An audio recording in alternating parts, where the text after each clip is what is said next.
Довольно громкая история с хомяком была. Что знаешь, что думаешь по этой истории? Ситуацию-то вижу таким образом. Вот мое внутреннее ощущение, что это все игра.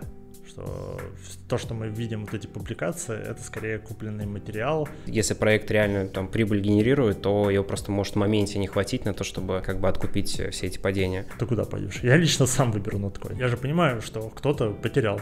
Кто-то зашел на вот этой самой верхней точке. Кто-то оказался моей выходной ликвидностью, да. Друзья, всем привет, с вами Алекс, вы на канале Alex Gamify. Сегодня у нас необычный формат, это подкаст, и на этом подкасте я рад приветствовать гостя. Это Илья, один из 200 человек, который был в Тоне еще с самых ранних времен. Илья, привет. Привет, Алекс. Расскажи нам про твой опыт, собственно, в экосистеме, как туда пришел, как давно, чем занимаешься, в общем, какую-то информацию, чтобы, понятно было. Я действительно пришел в Тон, когда еще ничего не было. У нас на Тоне на тот момент был GetGems и Дизентар из проектов. Дизентар — это то слово, которым можно проверить, насколько давно человек в экосистеме тоновской. Уже если знают, то знают. Я проверку не прошел. Окей. На тот момент было только два NFT маркетплейса, и в целом на Тоне, кроме NFT-шек, ничего не было. Тогда не было ни Scale, ни StoneFi, ни Болта, ни контракта жетонов. Можно было только торговать NFT-шки. Из NFT-шек самые популярные на тот момент были панки, потом позже появились Diamonds, Минтозавры, которых уже тоже наверняка все забыли, и RL. Кто сейчас помнит, кто такие RL Animals? Накидал кучу модных тикеров, которые были тогда-то. Я, честно говоря, болтов я знаю, то есть Минтозавр тоже не слышал. Что сейчас? То есть тогда было 200 человек, условно, 200 человек, как обсуждают. Понятно, что была аудитория сильно меньше. Что сейчас происходит в Тон? Вообще, чем ты занимаешься прямо сейчас? В те времена, когда на Тоне еще ничего не было, было понятно, что нужно как-то аудиторию развлекать, потому что было понятно, что если ничего не будет происходить, то аудитория будет от Тона отваливаться. И хотелось какой-то движ намутить. И мы в тот момент запустили GameFi проект Tangochi, мы до сих пор над ним работаем. Это один из проектов, который я веду как фаундер. Это GameFi проект, где ты в боте можешь получить питомца, ухаживать за ним, выполнять квесты, там подключена браузерная игра, мультиплеер, то есть ты прям со всеми персонажами можешь интерактивить, там до 500 человек может одновременно на сервере находиться, но если у нас там какой-то ивент проходит, то там прям движ. Карта небольшая, поэтому все друг друга видят и там могут вместе фармить боссов, убивать, выбивать всякие боксы, лутать токены. У нас сейчас в Тангочи, сегодня буквально смотрел, в боте 15 тысяч человек мало. В целом для Тона на данный момент это прям вообще немного. Это в месяц, получается? Да, это каждый аккаунт, который как минимум один раз в месяц заходил в бота и что-то там делал. Создал питомца, покормил его, какое-то действие он совершал. На Тоне с тех пор много изменилось, появились и контракты жетонов, стали появляться комьюнити жетоны, появился Bolt, появился The Dust. И даже спустя этот момент, когда появились жетоны, еще долгое время ничего не происходило. Жетоны появились, можно было их торговать, но в целом движухи все равно не было. И только спустя 2 года как-то мы разогнались до такого этапа, что у нас в тоновских таполках, может быть, одновременно у кого-то 150 миллионов. Кстати, оживление Тона во многом благодаря ноткоину. Он как такой лидер, который в январе запустил огромное количество глаз, в Тон, аудитории, активности. А дальше, соответственно, все стали подтягиваться. Что сейчас происходит? Как ты видишь вообще, насколько актуальна эта вся история? Насколько она, в принципе, жизнеспособна? Получим мы дроп, не получим вообще? Что будет происходить? На ноткоине все, кто тапали, так или иначе заработали. Если человек покупал с рынка, то тут индивидуально у каждого надо смотреть, кто с каким минусом. Да. Сейчас Тон показал, что умеет прям очень хорошо привлекать пользователей, настолько хорошо это показал, что к нам приходят, к нам в Тон, как второй дом, к нам приходят проекты из других чейнов и понимают, что гораздо эффективнее запускать свой проект именно в Telegram, а не в Твиттере, как происходило раньше. Ну, раньше показатель проекта, ты, когда чекал его активность комьюнити, ты проверял именно Twitter. В случае с Telegram, ну, с тоновскими проектами, естественно, ты будешь смотреть Telegram. И проекты приходят именно в Telegram, набирают аудиторию именно в Telegram, потому что здесь эта аудитория есть. И Notcoin, Hamster, они вот как раз-таки показали, что аудитория просто огромная.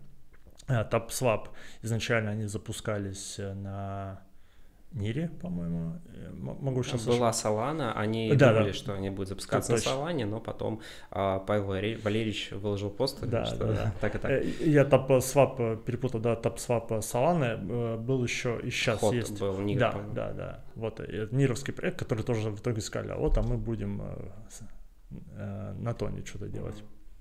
Да. В общем, тут аудитория огромная, но пока вот чего Тон еще не сделал, я надеюсь, в скором будущем сделает, в ближайшее время, это сможет эту аудиторию у себя оставить, закрепить эту аудиторию за собой, потому что тапать, конечно, прикольно для привлечения аудитории, но нужно с этой аудиторией делать что-то дальше, а проектов сейчас вот куда можно дальше пользователя отправить, очень мало.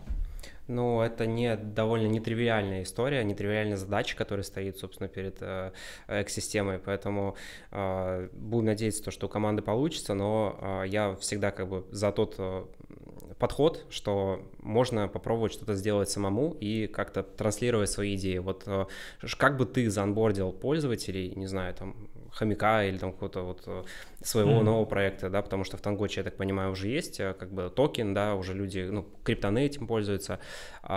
Если вот Web2 аудитория пришла, как бы ты действовал? Если бы стояла задача именно забрать себе аудиторию, частично аудиторию Hamster, то я бы продумывал продукт на стыке их токена, либо, да, скорее всего, именно на их токене, строил бы монетизацию. Ну, допустим, условно, когда ты делаешь DeFi протокол, и один из токенов, которым у тебя можно, допустим, стейкать или фармить, это как раз-таки токен Hamster. Тем самым люди, которые будут получать токены Hamster, они смогут приходить к тебе. Вот это самое базовое, что сразу приходит на ум. Например, если бы я был бы владельцем Xrocket, то это ровно то, что бы я сделал. Вот я знаю, что запускается Hamster, залистил бы их там без заявки от команды и объявил бы какой-нибудь конкурс конкретно по паре Hamster USDT. С трафиком на Hamster. Вот, пожалуйста, ты уже заякорил эту аудиторию на свой проект. Кстати, как листинг на Xrocket помогает, возможно, проектам? Какие там есть инструменты, возможно? Может, есть какой-то опыт в этом? Потому что я помню, по-моему, Вуди, да, рассказывал то, что он чек создал на Xrocket и Арбузы, да. Вот, раздавал тем самым свои токены аудитории, а она подписывалась в ответ. Вот. Может, еще есть какие-то use cases? По-моему, вообще Xrocket — это уникальная биржа, и они еще себя не показали на все свои возможности, которые они могут дать проектам. Я вот сейчас жду, что они запустят сеть Solana и начнут привлекать солановские проекты. Потому что, смотри, у них есть две фишки. Это, во-первых, чеки. Это, то есть ты свой токен можешь раздавать просто в чатах. Да. Просто в телеграм-чатах. То есть человеку даже по сути не нужно создавать свой кошелек, ему не нужно даже создавать аккаунт на Xrocket, он все равно может получить дроп. Ну это про фаеры, да, ты говоришь, что если люди общаются в чатах, они получают фаеры? Да, нет, это вторая их фича. У них есть чеки, чеки есть то, фаеры. что типа там получить, да, и падает. Да. Там, когда там за подписку на канал, вот, пожалуйста, да, у тебя там проект с нуля ты запускаешь, если ты делаешь его на Solana, то тебе нужны просто большие, огромные бюджеты на маркетинг. Для того, чтобы привлекать аудиторию, там, не знаю, через коллов, через рекламу в Твиттере, я не знаю, там, это будет очень дорого тебе стоить, я даже не могу представить, сколько это может стоить вне Телеграма. А в Телеграме ты делаешь чек, распространяешь его, тоже TG Ads можешь запустить на этот чек и получить себе и первых холдеров, ну, правда, это холдеры в кавычках, потому что эти токены будут первое время лежать на адресе Xrocket. А во-вторых, подписчиков. Вторая фишка — это Fire, когда ты можешь разгонять активность у себя в чате с помощью команды Fire, тем самым, ну, развивая активность в чате, Короче, да, насколько я помню, Fire — это функция, когда там что-то 10 или 20, по-моему, активных людей, кто пишет в чат. Сейчас, по-моему, 20, да. 20, вот. То есть если вы активно пишете в чат какой-то, да, там кто-то раздал Fire, просто можно получить, собственно, какой-то дропчик себе на Xrocket. Да, и сразу вопрос, типа, а какая биржа другая может подобные инструменты предоставить? Остальные биржи, любые стандартные биржи, к которым вот мы привыкли пользоваться, ты когда приходишь к ним за листингом, они максимум, что могут тебе сделать, они могут поделиться с тобой колами своими, сделать у них публикацию, сделать у себя публикацию, сделать какой-то airdrop на свое комьюнити, либо там раздать твой токен через стейкинг их токена. Вот как, например, сейчас тонны раздают за стейкинг BNB и стейбла FUSDT, по-моему. Вот, в общем, очень узкий функционал, который они могут тебе предоставить. В случае Rocket у них гораздо шире возможности. Но Rocket пока еще не показал себя вне тон экосистемы. Вот поэтому я очень жду, когда они наконец-таки добавят Solana, чтобы они смогли пачками просто... Вот представь такое. В них сейчас уже большое количество тоновских проектов заличено у них на бирже.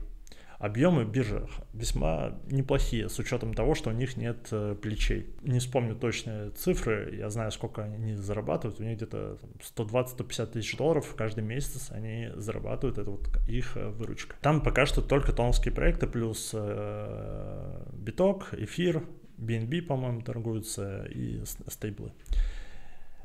Если они добавляют Solana и запускают просто какую-нибудь активность на пачку солановских проектов, привлекают там сразу с десяток там каких-нибудь мемкоин солановских, то вся эта аудитория солановская приходит, этих проектов приходят на Xrocket, пользуются вот этими сервисами. Мы просто показываем, вот, а что у нас, чем мы отличаемся от других чейнов, что вот смотрите, там в Телеграме можно токены раздавать, можно там за подписку давать токены, можно фаерить. В общем, показываем плюшки, которые вот у нас есть именно в тоне. И эта аудитория после листинга на Xrocket также участвует, может покупать, продавать токены именно тоновских проектов. Ну да, типа я понимаю, как это технически работает в Телеграме, по сути, да, когда ты просто подключил бота, кинул Fire, а как это с Solana будет? Типа как его, X, да, типа Twitter. Ты же не можешь там подключить Xrocket? Или это зачем? Именно в Телеграме? Это именно в Телеге, да. А в Телеграме солановские проекты, они вообще насколько популярны сейчас? Не очень популярны, вот кроме TapSwap. Угу. И то, который уже не солановский. Ну, они в основном пользуются именно Твиттером, потому что это их площадка для привлечения аудитории. Но будут приходить типа тема в том, что да, кто в Телеграме будет, да, те как бы будут видеть такую фичу и будут юзать. Прикольно, прикольно. Ну, кстати, я думаю, я не уверен, думаю, что может быть и в Твиттере можно сделать подобную биржу. Правда, там многого еще не хватает. Нет, это, скорее всего, криво получится. Пусть в Telegram, короче, приходит и пользуется Xrocket. Окей. Сейчас вот, не знаю, следишь, не следишь, довольно громкая история с хомяком была, да, там огромное количество пользователей, как следствие сейчас уже идет, точнее, не всегда следствие, скандал, но так или иначе получился скандал. Знаком, не знаком, что знаешь, что думаешь по этой истории? Ты имеешь в виду скандал, что у фаундера проекта там 60% аккаунтов это ему принадлежит якобы? Ну, еще то, что кинули колзов, ну, типа в кавычках кинули, да, тут уже тоже с какой стороны можно смотреть, потому что если там на колс раунде отдать, ну, если переходить по той токеномике, которая была, наверное, бы проекту было бы очень несладко на моменте листинга. Вот. Ну и, в общем, сейчас идут такие прения, что с одной стороны, что с другой. Вот. Может, есть что-то прокомментировать на этот счет. Что сам думаешь? Как себя хомяк вообще будет чувствовать и почему такое происходит? Слушай, ну это, конечно, гадание на кофейной гуще, куда они там пойдут после листинга. Я ситуацию это вижу таким образом, что вот мое внутреннее ощущение, что это все игра. Что то, что мы видим, вот эти публикации, это скорее купленный материал от самих хамстеров, от команды хамстера, для того, чтобы люди на листинге свои токены продавали. Но, повторюсь, это просто моя фантазия, может быть, я вообще 10 раз не прав. Я сужу потому, что если ты уже делаешь премаркет на Bybit, если у тебя уже есть договоренности с топовыми биржами, и видя такое количество негатива, ты скорее постараешься сделать что-то, чтобы этот негатив снизить, и чтобы эти колзы перешли, наоборот, к тому, что вот у тебя все хорошо, чтобы они публиковали именно подобный контент у себя. Так сейчас колзы публикуют как раз-таки негатив получается, да? Если бы со мной такая ситуация случилась, вот представь, я фаундер Хамстера, и у меня есть договоренности с топовыми биржами, я готовлюсь к листингу, мне нужно, чтобы люди максимально не продавали свои токены, чтобы график был красивым, чтобы там люди на этом заработали, и чтобы я тоже смог на этом заработать. Мне же нужно, чтобы люди не продавали свои токены. Да, вот тут выходит такая история. Вот тут выходит такая история. Я буду договариваться максимально, чтобы вот там каждый колс в итоге писал хорошее про проект. Ну, а с учетом того, что проект нормально так заработал на продаже рекламы, я не знаю какие-то там цифры, но я знаю примерные цифры Notcoin, сколько они заработали на рекламе. Думаю, что у Хамстера раза в 3 минимум вышло больше, а то и... типа ты сейчас говоришь, что просто сейчас такого не происходит, да, то что да, поэтому скорее... разворота типа тренда нет. Да, поэтому скорее всего это задуманная Хамстером история. А в чем смысл? Типа люди перед продали. Листингом продали, в смысле, на листинге? Да.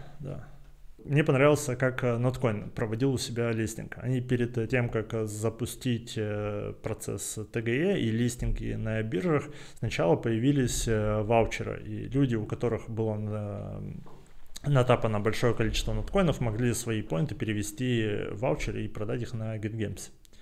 То есть тем самым ты уже заранее снижаешь объем токенов, которые у тебя будут литься в стакан именно на самой бирже. Выкупают эти токены просто обычные другие люди, которые считают, что это будет стоить сильно дороже. Тогда можно было ваучеры, вот я сам их покупал, когда они стоили еще где-то 25-30 баксов за 10 тысяч, тогда еще это было с 3 лишними нулями. Такая же история, да, я что-то 2 икса, по-моему, на этом сделал, что-то 6 тонн, по-моему, стоил, или 5 ваучер.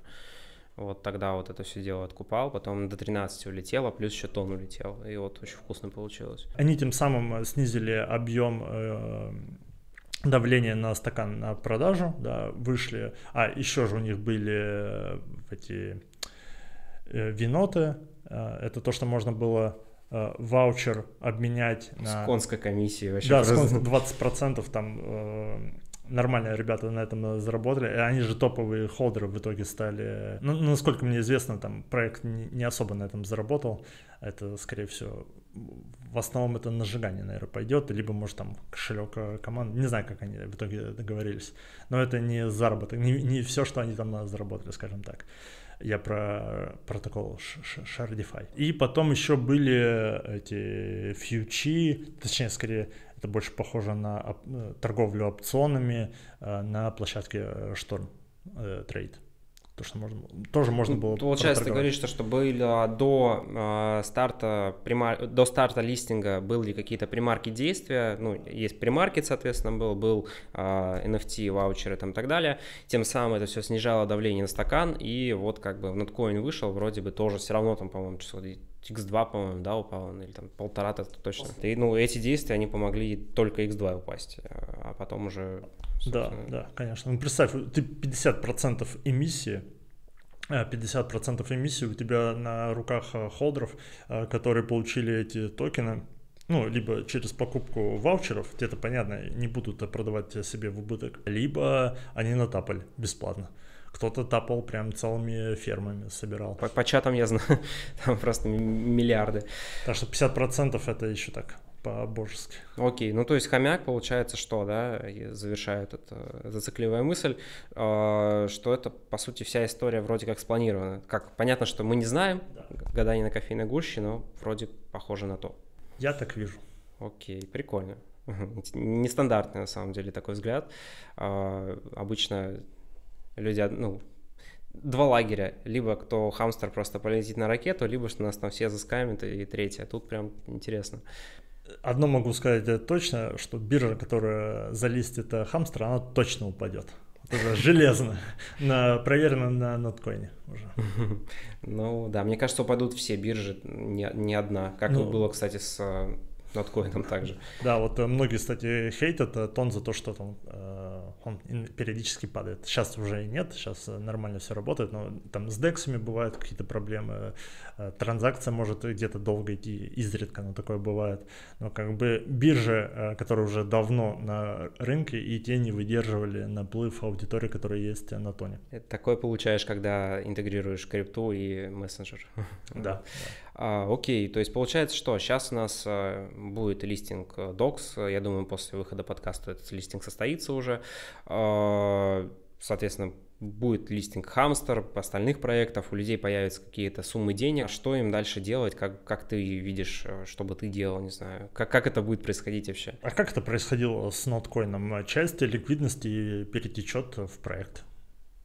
Как это было с ноткоином?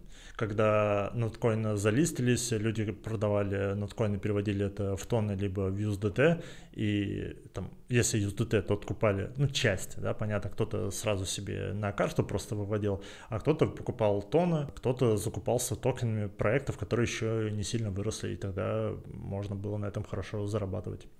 То есть прикольно, smart move такой, да, изучать то, что происходит сейчас в Тоне, изучать какие-то проекты. Сложно с этим сказать. Видишь, Open League очень сильно...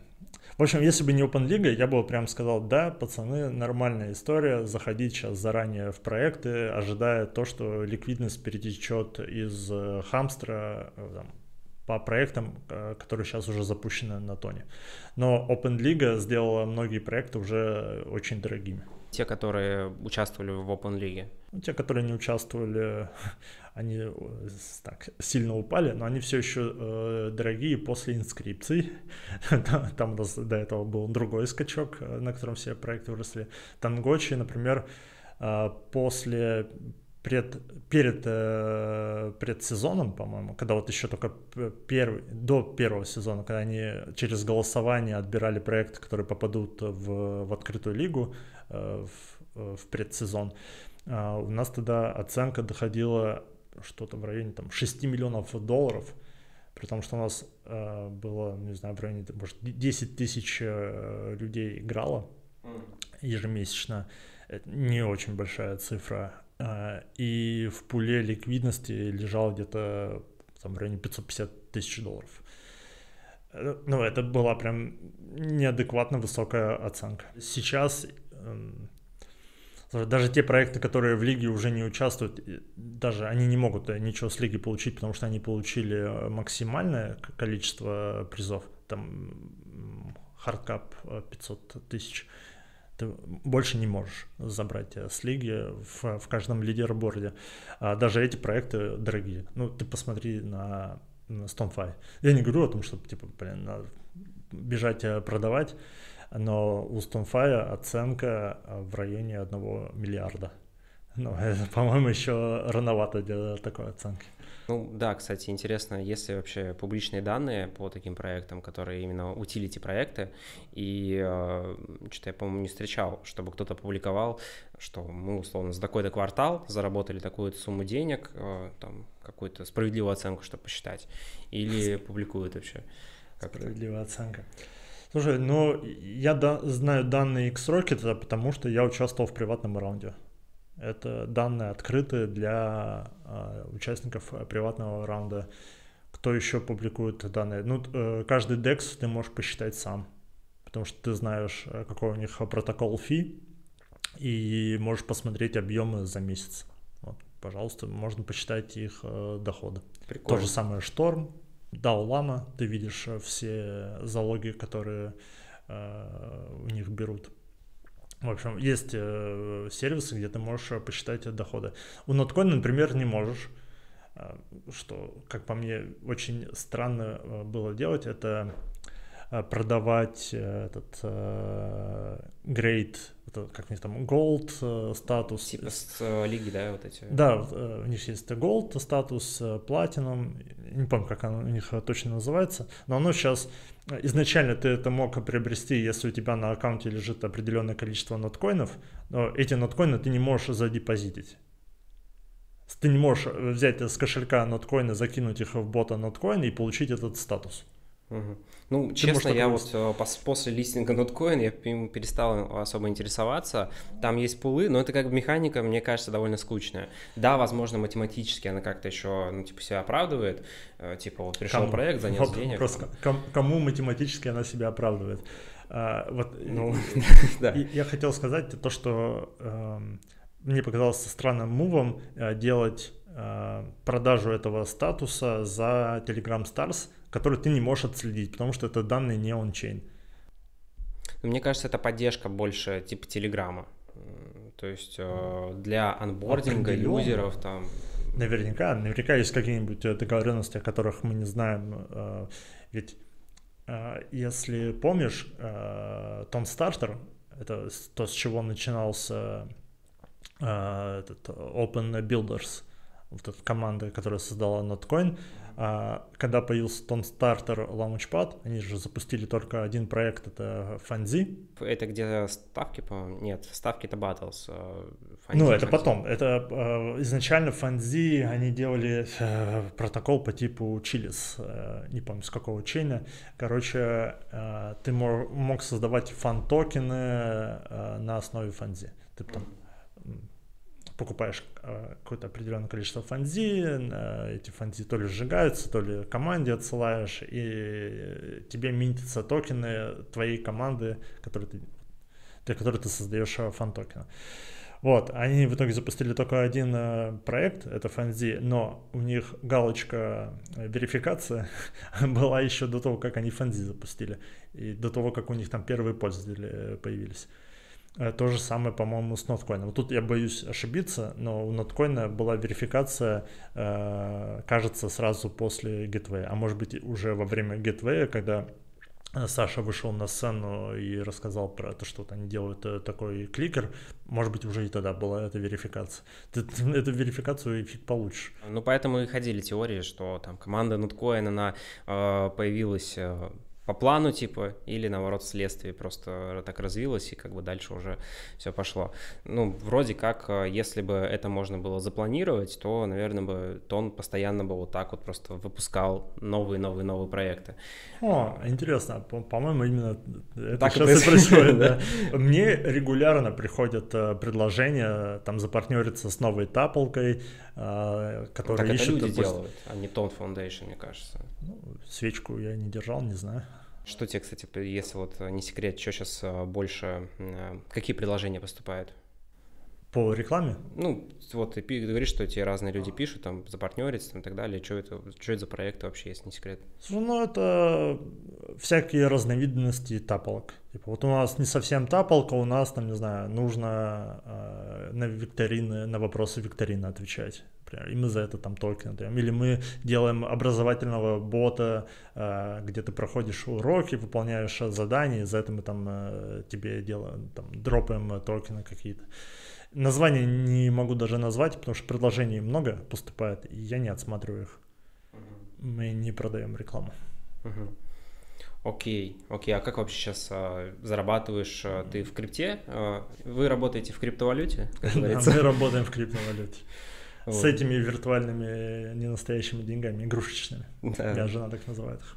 Это интересный подход. И тем более после сегодняшнего сбоя все стали миллиардерами. То есть подкаст пишется именно в тот день, когда StoneFi и ToneKeeper, они показывают просто гигантские колоссальные суммы на кошельке, поэтому поздравляю, мы достигли своей цели миллиарда. Игрушечные деньги. Да. Ну, правда, это все еще игрушечные. Угу. Ну, а так вот, чем сейчас занимаешься, на чем фокус держишь, что время там, на что время уделяешь? Где-то с начала года календарного мы ударились в трейдинг. Ну, я лично больше занимался трейдингом, отыскивал те идеи, которые вот можно торговать на этом, заработать, там какие-нибудь не очень долгосрочные, там в районе 1 месяца, 1,5 месяца, что можно поддержать и потом сильно продать.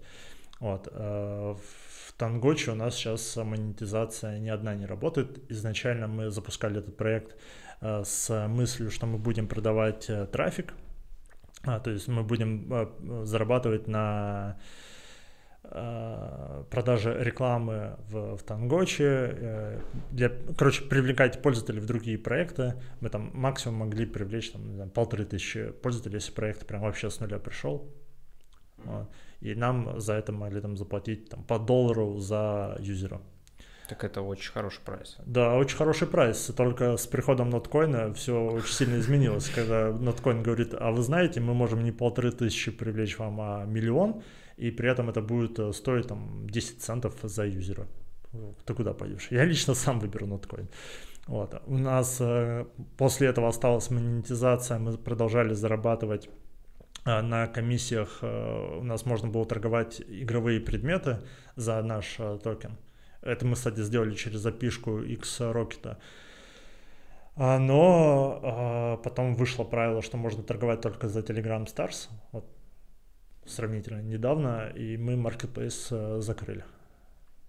Вот, а сейчас основной фокус на трейдинг, да. Но, правда, все лето, честно говоря, я отдыхал. Ничего практически не торговал. А трейдинг ты имеешь в виду, это спот, фьючи, биржа, в тоне, не в тоне? Где... Только в тоне. Вот у меня правило, я вне тона не ухожу. Потому что я хотя бы здесь понимаю, что происходит, куда это, как вот я могу предположить, куда это движется, какие договоренности плюс-минус между фаундерами и фаундейшеном, какие-то можно идеи найти. Можно было, сейчас, как по мне, все очень дорогое. То есть это получается не шторм-трейд, да? То есть не. Спот? Это в основном спот. Ну, правда, нет, слушай, у нас были и трейды на шторме, мы торговали они это позиционируют как фьючерс, хотя он по виду больше на опцион похож. Это 1 миллион нот, как-то у них так назывался. Вот, это мы торговали, но это единственное, что мы торговали на шторме. А так, слушай, я тебе показывал перед подкастом кошелек. Вот в основном деньги, которые на кошельке, это, например, с трейда Meridian, вот их токен. Там у нас такая идея была, что тогда вышел Gram, появился, это был первый токен, который можно было майнить в сети Ton. Они очень круто разогнались. Я там знаю ребят, которые $1 миллион сделали на Грамме, вовремя его продали. Кто-то на комиссиях заработал больше 1 миллиона. Вот, и запустили ребята Meridian. Это был второй токен, который можно было майнить. И вот мы тогда отыгрывали вот эту историю, что в Грамм уже поздно заходить, а Meridian как будто бы еще не заметили. У них была очень маленькая капитализация, я сейчас не скажу даже сколько. И маленький пул ликвидности настолько маленький, что ты вот больше, чем на $300 заходишь, и у тебя уже условно, плюс 10%. Да, поэтому очень было тяжело их закупить. Через где-то месяц я Meridian продал 1100%. 1100? 1100%, да. Прикольно. Это получается... чисто спот по таким вот пониманию рынка, того, что происходит в рынке, кстати, да? Причина следствия. Я просто ищу такие идеи, которые мы не залетаем в мемкоины, да, из разряда давайте, пацаны, вот есть 10 мемкоинов новых, в каждый закинем по чуть-чуть и посмотрим, какой выстрелит. Мы ищем какие-то знаешь, фичи, например, которые появятся в проекте, о которых еще рынок не знает в масштабе. Вот банально приведу пример. Это не означает, что там надо бежать покупать. Слушай, я, например, покупал еще на приватном раунде. У меня там уже большие иксы, поэтому все, кто покупает, могут оказаться моей выходной ликвидностью. Здравствуйте. Обозначу этот момент. X-Rocket, да. У X-Rocket, например, вот у нас идея то, что они сейчас запустят перевод пыли в их токен. То есть условно, это знаешь, как вот на биржах у тебя там есть токены, где там 2, 3, 4 бакса, да, и тебе лень каждый токен заходить и продавать. Прикол. У меня вообще там с десяток этих токенов. Вот, и ты одной кнопочкой сможешь перевести их в X-Rocket. Я представь, у них там какое количество юзеров, по-моему, сейчас в районе 4 миллионов, кто хотя бы один раз запускал X-Rocket, и ежемесячных 700 тысяч в боте. Я не помню, сколько именно торгуют, но как бы многие юзеры получали там чеки, дропы, фаеры. Вот, это будет просто вот старшип такой, когда это... Может быть, парни сами там поставят заявки на продажу высокие, мы же не знаем. Правильно? Есть гипотеза. Вот, гипотеза состоит в том, что на вот этом инструменте мы сможем выгодно продать токен. Сможем, то есть это еще как бы там функция, функция до близкого будущего. Ну да. Насколько я знаю, да. Но они, правда, уже несколько раз откладывали. Поэтому я свои-то сроки, знаешь, иногда называешь, а потом говоришь, вот мы вот этот инструмент там скоро выкатим, а потом реальность бьет по башке. Понимаю, я так же по тайму сейчас вот была одна дата релиза, потом вторая, третья, ты вроде понимаешь, что вроде надо уже потом подготовить, потом бам, что-то не успеваешь, переносишь. Вот, но всегда выдыхаешь, когда все-таки релиз получается, и можно двигаться дальше. Да, можно давать новые обещания и снова не выполнять их в срок, как обычно получается. Это да, это бич IT. Вот тон сейчас многие как бы сравнивают там с условной Соланой, хотя у меня даже где-то пост был, что там такой мем, что там Алеша Попович и Тугарин Змей, где Тугарин Змей стоит, у него там две эти, это типа Солана, Алеша Попович это маленький такой чувак, который сейчас будет бить Солану. Ну, по факту сейчас Солана это огромный блокчейн с огромной там объемами, да, тон вроде как может все это дело там либо приблизиться, либо там сравняться, возможно, когда-то за счет своей юзер-базы. Что думаешь вообще по этому противостоянию? Реально оно или нет? Как-то сблизиться с значениями? Ты имеешь в виду, какие именно значения мы рассматриваем? Объем торгов, капитализация проектов. Да, все значения. Ну, понятно, что кошельки, это мы уже, получается, побили данные значения. Но люди, как был нарратив, по-моему, прошлого месяца, что вот, типа, Solana, там, так и так, давайте переходим, делаем мосты, настраиваем, чтобы там кросс-чейн делать и так далее. Вот, что в тоне вроде как маленькая конкуренция, в Solana конкуренция большая, но в тоне маленькая ликвидность, условно, а в Solana там большая. Может ли тон и что ему для этого нужно быть таким блокчейном, когда там вот ты мем-токен запустил, бам, там на миллиард уже улетел, там, Solana Бонки какой-нибудь.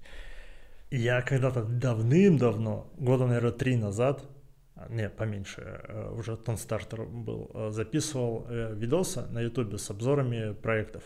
И один из видосов у меня был с обзором тона на тот момент. Типа, как я эту экосистему вижу и какое я вижу будущее у нее. И там на видео я сказал такую фразу неаккуратную, что, как по мне, тон однажды может и эфир обогнать. Это прям такое громкое заявление. Смело. И мне в комментариях, это один из таких свежих комментариев, я сейчас тоже сроки не помню, там, как давно этот человек написал, но там комментарий из разряда уже сколько лет-то прошло, а тон все еще эфир не обогнал. Но для меня это более такая долгосрочная история, что у тона в целом есть все, чтобы вот это место занять. Ну, а значит, и Солану тоже обойти. Единственное, что я очень надеюсь, что в попытках обогнать Солану мы не станем Солана подобными. Потому что Solana, она же славится в основном своим мем-токенами. И это вот тот путь, по которому мы сейчас плюс-минус идем. Да, на тоне просто огромное количество мем-токенов. Они хороши там, для фаундеров, они хороши, наверное, для привлечения пользователей, но в тоне нет проблем с привлечением пользователей, их и так много. Я бы хотел, чтобы, наверное, тон больше двигался в какую-то, знаешь, наверное, в DeFi больше историю, потому что на тоне очень мало DeFi протоколов. И хватит там пальцев одной руки, чтобы всех назвать, всех посчитать. Что-то можно делать в DeFi протоколах, ну то есть... Пусто. Для того, чтобы... Ну, понятно, что... В общем, для тех людей, кто только вот сейчас тапали, получили свои монеты, либо там, кто только перешел в тон, ну, там уж, я думаю, да, очевидно будет, что какие есть недостатки. DeFi протоколы, что такое вообще, почему их должно быть больше, например, да, почему текущих не хватает? Наверное, в крипте вот можно аудиторию поделить, что есть, ну, из опытных, есть люди, которые топят за мемкоины, и вот они считают, что нужно именно в эту сторону смотреть. Например, Андрюнин из Goldbit, если его интервью посмотреть, вот он прям топит, что вот они больше работают с мемкоинами, как маркетмейкер. А при этом, если взять там интервью какой-нибудь Слезы Сатоши, он наоборот больше за проекты с каким-то утилити. Вот. В случае с DeFi там больше утилит можно придумать для токена. В мем-токене это просто история, что одни покупают, другие не хотят продавать. Что вот сомкнуть щиты, мы сейчас не продаем, продадим потом, один токен равно там ламбо, вот мы до этих значений должны держать. А в случае с DeFi протокол может просто зарабатывать деньги, часть этих денег тратить на выкуп сжигания. Ну, зарабатывать, получается, на первой группе, которая веселится, покупает там свои мем-токены и отдает часть процентов. Зависит от протоколов. Допустим, StoneFi, DDust, они зарабатывают на комиссиях, да. Но у них комиссия-то небольшая. Ну, ты там с каждого трейда отдаешь небольшой процент им. Xrocket та же самая история. Они, по-моему, я боюсь соврать, 0,15% что-то с объема зарабатывают. Ну, это относительно большая комиссия, когда ты пришел... Относительно. Когда ты на биржах торгуешь, например, там, то потом приходишь на DEX, такое чувствуется, конечно, ну, нет, не отменяет того, что там плохо это или хорошо, да. Я, кстати, заметил, что в тоне прям вот даже плечо как будто бы не нужно. Те мемы или проекты, которые есть на споте просто, они прям стреляют, как будто ты плечо просто взял какое-то. Ну, либо стреляет вниз, тут уж как повезет, но они остаются хотя бы. Проблема с мемами, что, скорее всего, ты все-таки потеряешь. Я не знаю статистику, не смотрел, но мои внутренние ощущения говорят мне, что проще пойти в казино и поставить на красное. А может даже поставить на 0 будет выгоднее, больше шансов на выигрыш, чем пойти купить какой-нибудь мем-токен, который только появился. Угу. А что если соединить концепцию мем-токена и утилити-токена? То есть взять самое позитивное от первого, что какая-то, ну там есть определенные факторы, да, в мем-токенах, которые считаются там успешными, там название, ну короче, есть определенный список, и утилити часть, когда человек покупает, он понимает, что он купил не просто фантик, да, а фантик, условно, который привязан уже к какой-то доходности, условно. Если два этих подхода соединить, имеет ли эта идея смысл на жизнь? Есть же чейны более старые, можно отследить, как это у них происходило. Самый популярный мем-токен Doge, и они вот двигались по этому пути. Они Илона Маска соединили. Да. Нужен просто свой Илон Маск. Слушай, вообще говорят, что тон — это как такая маленькая деревня. Я где-то услышал этот термин, потом стал его уже активно употреблять. Делал мемасик, короче, где тоже опять, походу, я буду амбассадором Олеши Поповича, где, условно, там деревушка какая-то, там люди своими делами занимаются. Я вот писал, что один там кто-то кого-то хейтит, кто-то у кого-то что-то украл, кто-то сидит на лавочке, короче, что-то там бурчит, условно. Вот не знаю, это у меня у одного такого впечатления складывается, или ты как-то плюс-минус так же видишь? И почему это такое происходит? Слушай, ну, наверное, всегда, когда большое количество людей, люди очень разные. У некоторых людей там крышу снесло после того, как они заработали на прошлом пампе. Не все удержались от соблазна запустить мем-токен, собрав там мем-токен, причем через либо Firelaunch, либо через ICO. Это очень странный способ запуска мем-токенов, между прочим. ICO? Ну, то есть ICO я знаю, что такое, но ICO на тоне IDO скорее, IDO, ладно. Отправьте тоны сюда, 50%. Пресейл, короче, да? Да, ну, пресейл для мем-токена это очень странно. В других чейнах бы, не знаю. Не поняли, да? Наверное, не поняли бы, да. В общем, большое количество аудитории, люди все разные, и ну, не стоит воспринимать всерьез то, что пишут. Ну, пишут разные, пишут кто-то там про тапалки, кто-то про...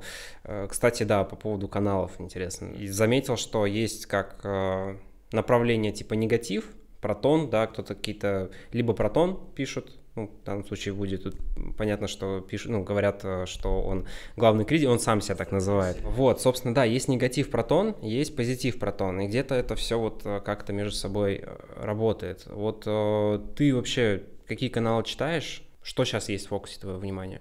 Вообще никакие не читаю. И кажется, что в этом нет никакого совершенно смысла. Ты правильно сказал, люди очень разное мнение пишут о тоне. Одно событие происходит, один напишет, что это ой, как хорошо, другой напишет, что это закончится все плохо. Какой смысл? Я бы смотрел, а кому вообще выгодна вот данная позиция. Автору это выгодно вот так вот писать негативно? Есть его выгода в этом? Негатив, например, почему выгодно писать негатив?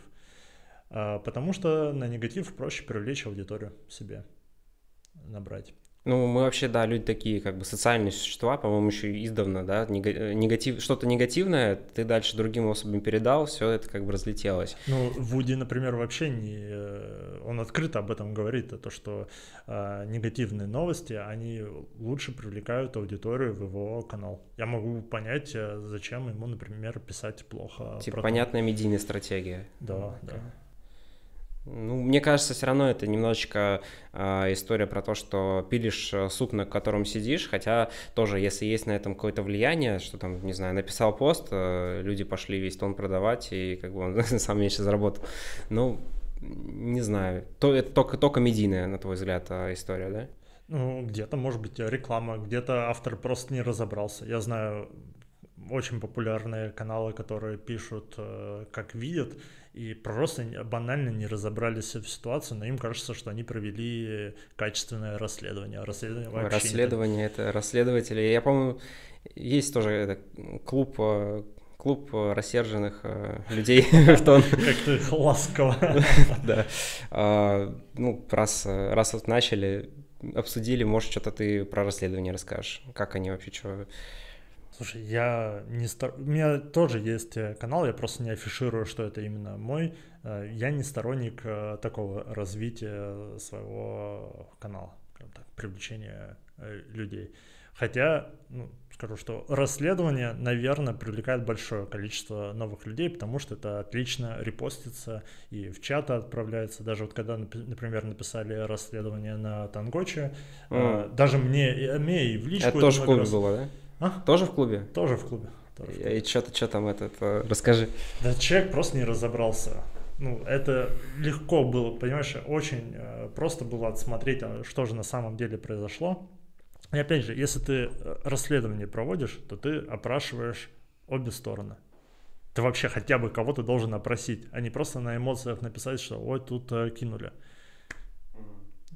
Мне, например, из клуба никто не писал, не спрашивал, а что на самом деле случилось. С моей точки зрения. Никто меня не спрашивал. Как ты думаешь, кстати, вот сейчас я подумал, пока мы это записываем, то, что мы, собственно, упоминаем эти моменты, оно дает в плюс больше или все-таки в минус? Или, в принципе, никак ни на что не влияет? Потому что, на мой взгляд, вроде как-то, не знаю, я вот всегда стараюсь за позитив идти, не безосновательный, да, не такой слепая вера какая-то, просто хочется что-то делать, хочется что-то создавать, не разрушать, например. Вот, и условно, вот эта вот медийная деятельность, она вообще как-то сказывается на там развитии экосистемы, или люди просто как бы, ну окей, есть и есть, я не буду это трогать? Сложно, опять же, ответить как-то однозначно на этот вопрос. Наверное... Ну, типа, хорошо, что они есть, или вообще без разницы, или лучше бы их не было, ну, типа, как вот это. Ну, ведь кого-то цепляет подобный контент. Человек остается, может быть, в экосистеме, потому что ему нравится наблюдать за вот этим сериалом. А что будет дальше? Вот взять... Сериал.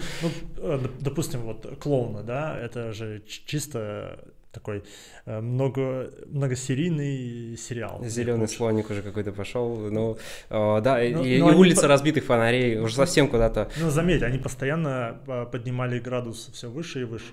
Я ни в коем случае не агитирую, что это они там классно что-то делали. Это, опять же, не мой путь развития. Мне это не близко. Но с точки зрения медийности, они с каждым разом, у них все было больше и больше репостов, аудитория все сильнее прилипала. Ну, кстати, если ты планируешь скам, опять же, никому, если там не рекомендую там входить в какие-то проекты, делайте свой ресерч самостоятельно и так далее, просто рассуждение. Если ты собрался скамить, если ты собрался вынимать всю ликвидность, например, да, нахрена тебе держать канал, зачем тебе нужны там люди, зачем снимать вообще весь этот сериал, не проще ли просто забрать все деньги, уйти, сказать до свидания, все.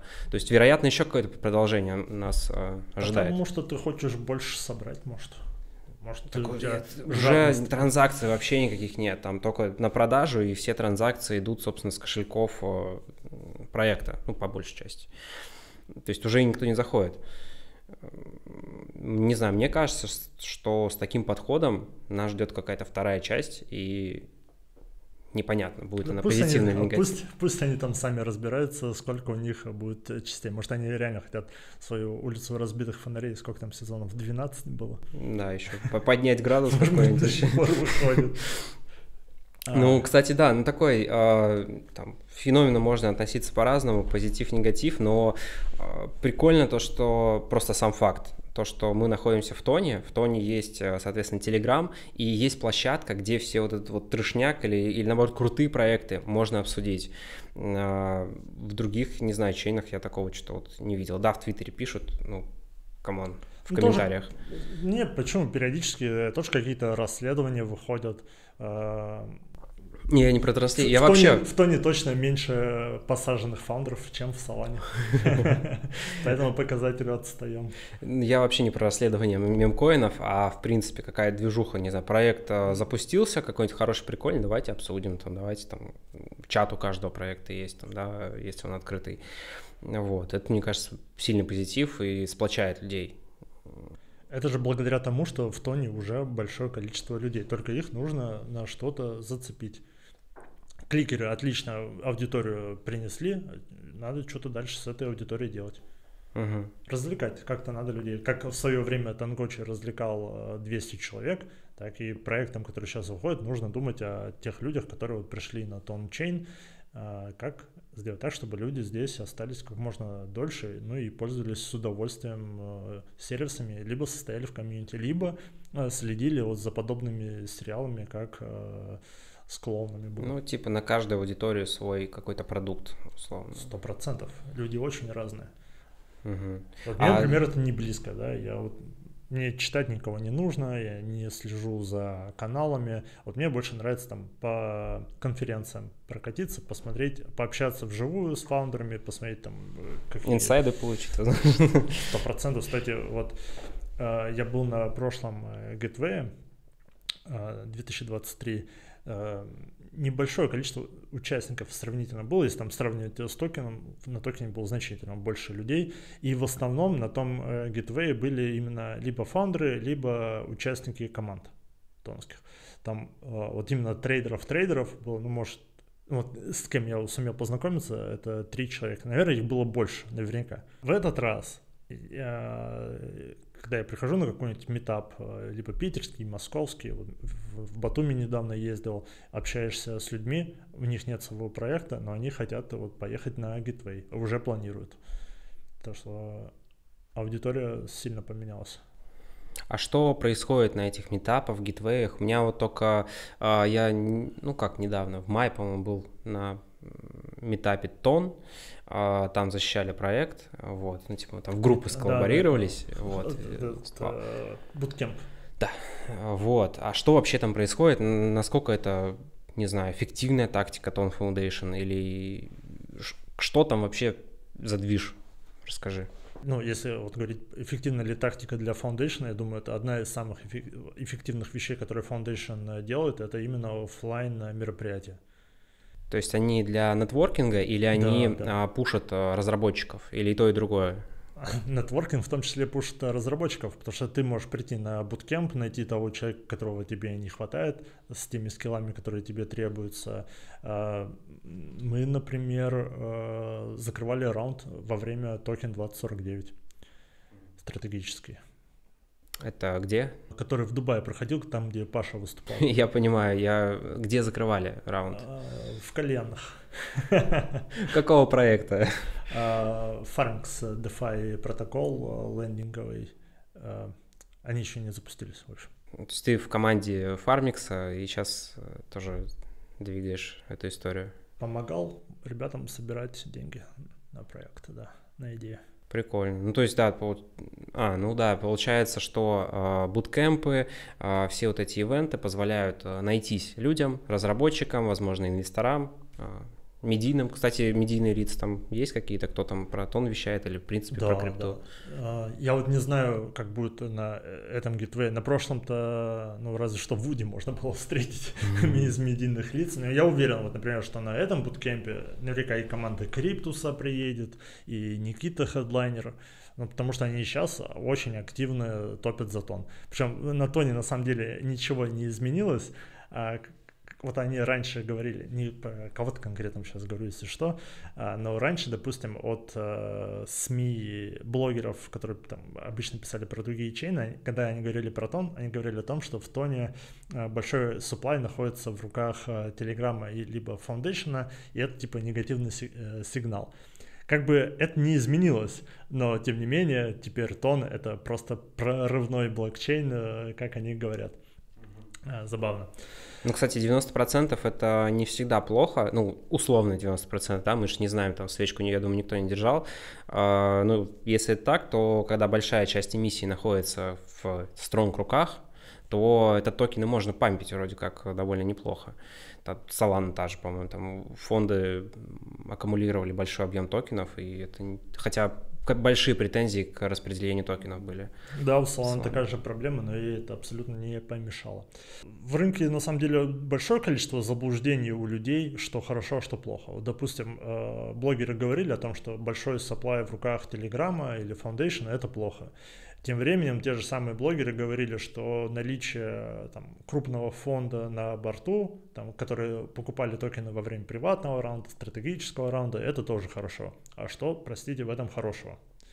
У вас есть некий кошелек, который зашел там на миллионы долларов, и в которых там разлоки в любой момент на самом деле могут произойти. Не нужно смотреть на токеномику со словами, что у них там разлоки через 1,5 года только, потому что на самом деле разлоки можно сделать и заранее, там из кошелька команды, например, либо там с какого-то другого, там, знаешь, есть DAO wallet, куда токены начинают падать раньше всего, и можно там потихонечку от них отчипывать, а у фонда выкупать их долю, которая типа должна позже разлочиться. Ну, в общем, наличие фонда, как по мне, это наоборот негатив. Тоже одно из заблуждений рынка. В Тоне можно было сделать 1000 иксов без фондов вообще. Фонды до сих пор, по мне, не очень активно на Тоне. Мы знаем, там, что Пантера якобы зашла на самую крупную сумму. Якобы они положили денег в Тон больше, чем в Solana. А в Solana, по-моему, там 250 или 300 миллионов было закинуто. Но вот пока, допустим, активности фондов не вижу. Немножко отошел от мысли, то что, ну, вот это тоже одно из заблуждений. Ты, кстати, да, в Тон по 5 веришь или там по 3 или по 20 больше? Ну, понятно, что условная эта история, но типа туда или туда. Я скорее верующий в то, что Тон может... Ну, я же действительно верю в то, что Тон может и эфир обогнать по своей капитализации. Но вопрос сроков, когда это будет происходить. Может быть, я и не застану, кто знает. Ну, мне лично в Тоне нравится то, что можно там билдить. То есть создавать разные проекты, для которых уже есть аудитория, да, которым нужно просто показать, и они уже как бы сами решат, это окей или не окей. Вот. А в других чейнах это было бы гораздо более проблематично. Привлечение аудитории в Тоне на порядок дешевле, чем в других чейнах. Это 100%. Ну, не просто так проекты крупные переходят с Solana на Тон. Крупные сейчас... Я имел в виду, опять же, этот ход. Окей. Ну, ход, по-моему, не ход на Нире был, а TapSwap. TapSwap на Нире? TapSwap — это Solana, да, окей, планировались. Да. Ну, да. Вот сейчас, конечно, какую-то дичь там запустили с этим городами, и что вроде как срезает какой-то вероятность дропа. Ну, я думаю, тут сейчас детали выдаваться особо не будем. Вот. Но прикольно, кстати, в том, что в TapSwap появилась свапалка. Типа, ну, функция свапа. То есть мне это кажется, что это и сотрудничать они будут со StoneFi. Вот, и прям получается DEX прямо в 10-миллионной аудитории доступ прямой. Ну, такое. На самом деле это вообще не сложно сделать. У нас в Тангоче была свапалка также, в боте прям. Ну, в веб-апке. Это несложно сделать с SDK StoneFi.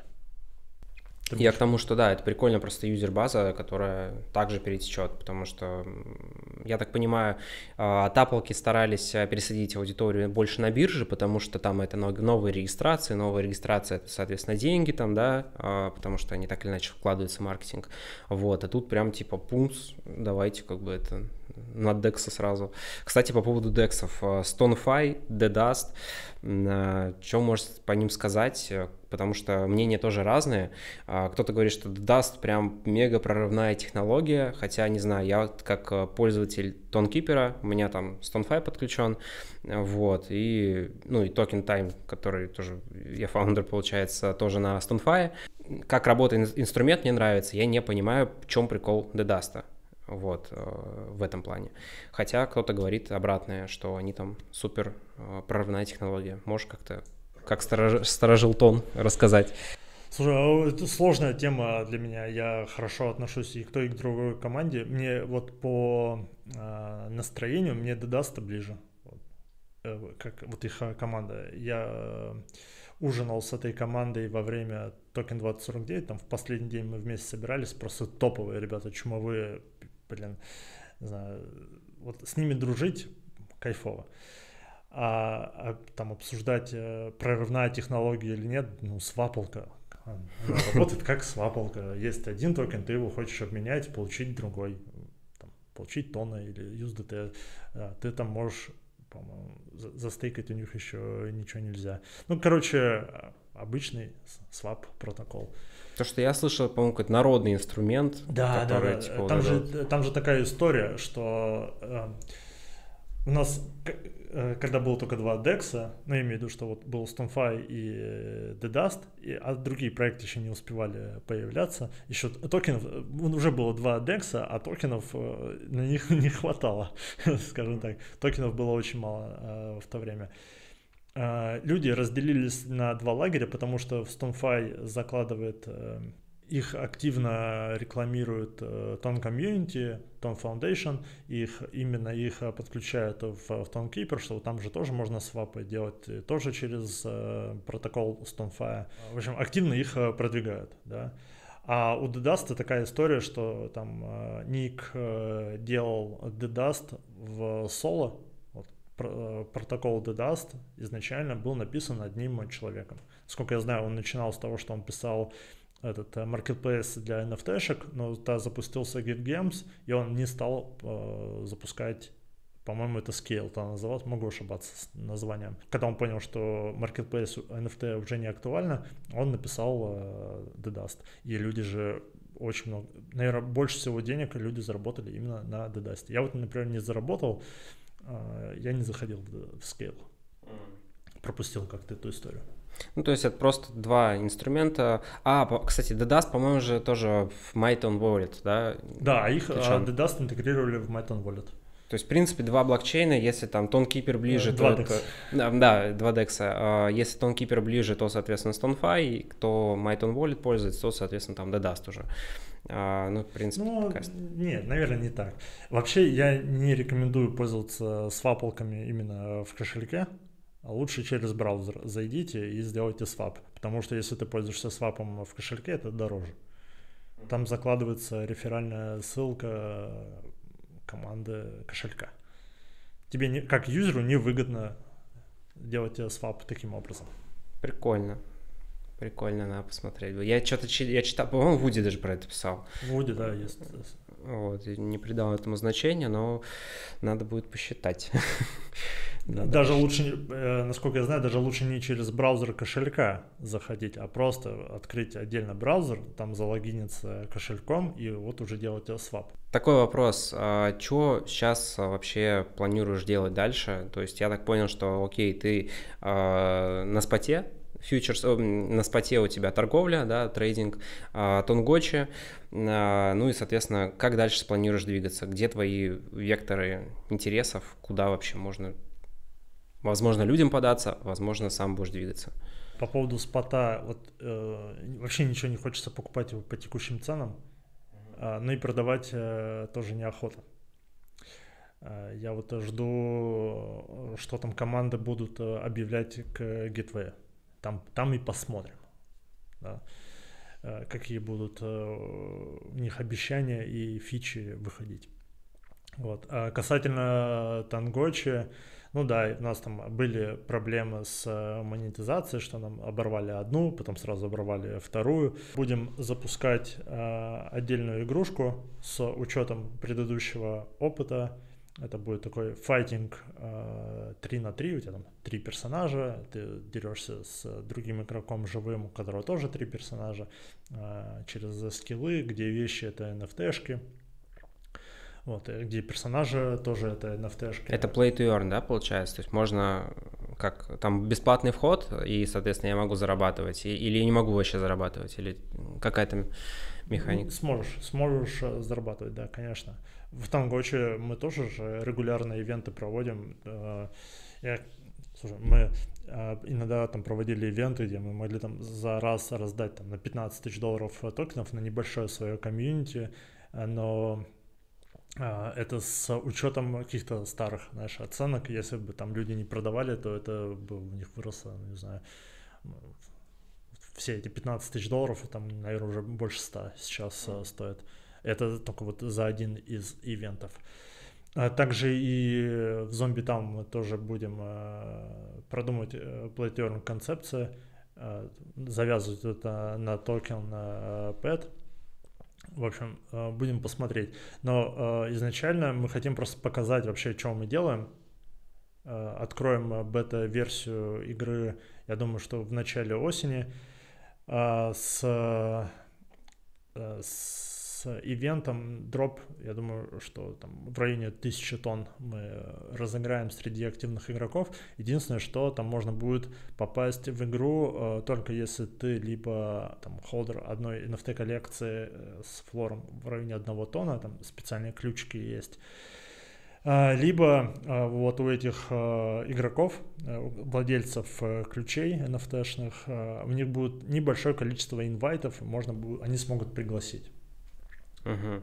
А там как монетизация вообще строится? Просто откуда деньги? Либо, поясню, и как я понимаю, Play to Earn проекта, да, это либо мы покупаем NFT-шку, и, соответственно, с этих денег там, ну, по пирамидальной модели все это работает, либо это там майнинг, токена, который нет, или который просто заложен был в токеномику заранее, и потом выпускается в рынок. Как это сейчас функционирует? Я так понимаю, Пэт уже, Тонгбочи, Пэт, эта вся история, она уже сколько, 3 года, да, 4 действует и не умирает? 3 года? Ну, смотря что назвать умирает. Кто-то уже считает, что и умерли, потому что были времена, когда токены и дороже стоил, чем сейчас. Но проект работает. Мы закладываем Пока не могу сказать, какое конкретное число токенов, но мы закладываем, что мы эти токены раздадим именно среди активных игроков, там за участие в каких-то ивентах, за выполнение внутренних заданий. Например, в том же Тангочи во время лиги мы запускали майнинг там, за выполнение заданий внутри игры. Ты там выполняешь дневной квест именно в браузерной игре, кормишь питомца,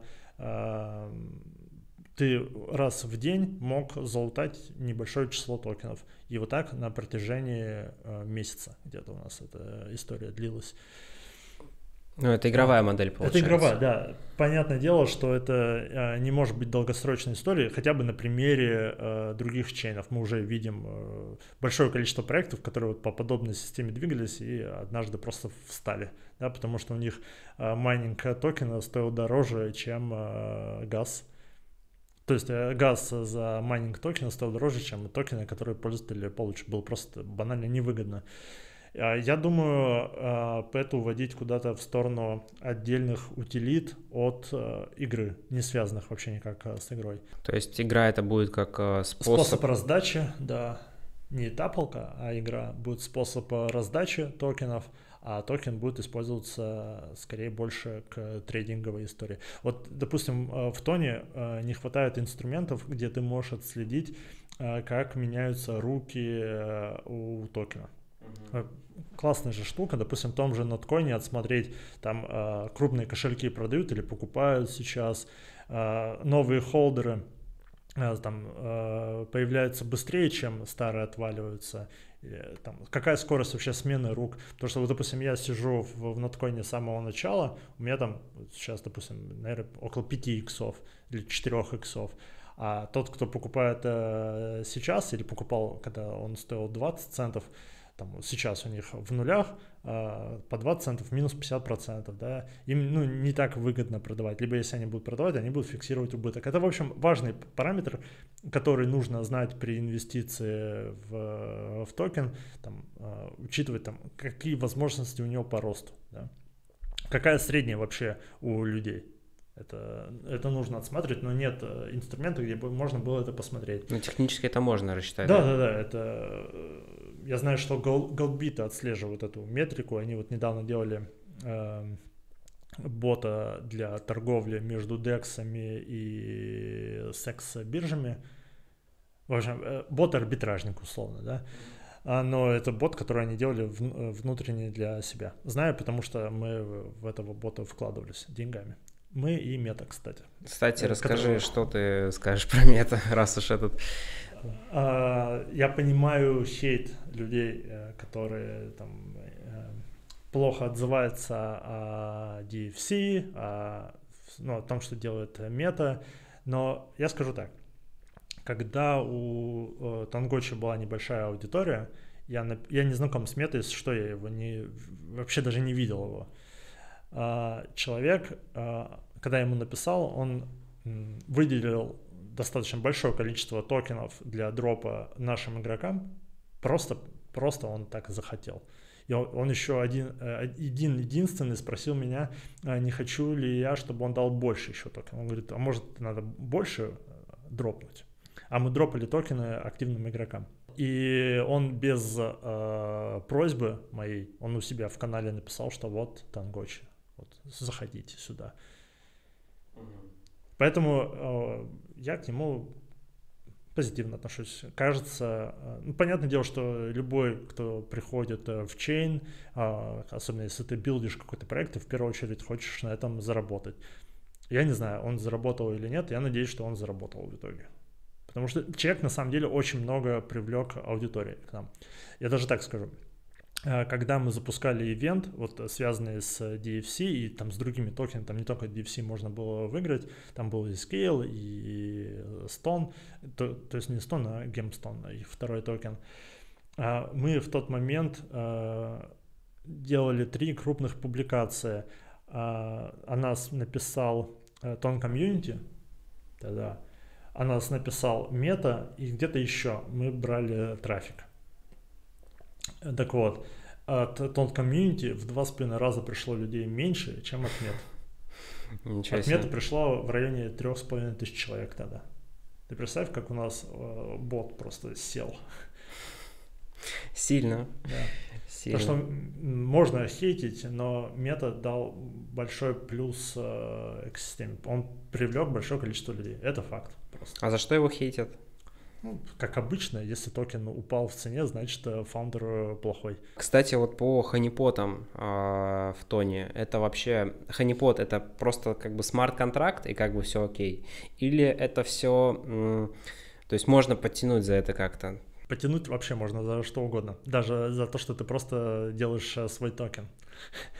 Тебя уже только за одну идею тебе уже могут высказать, что ты нехороший человек. Хочешь купить себе квартиру или машину с этих денег. Ну, как по мне, ханипот — это плохо. Но это мое оценочное суждение. Не буду судить, там, как проекты делают продажи своего токена на DEX. Ну, по-моему, это не очень честная история. Я понимаю, о чем ты говоришь, наверное, ты про клоунов.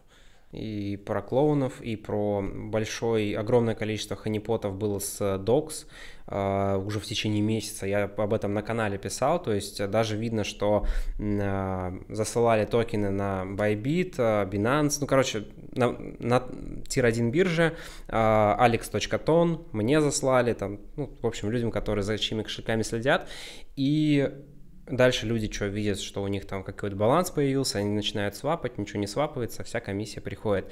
И, собственно, длилась эта история очень-очень долго.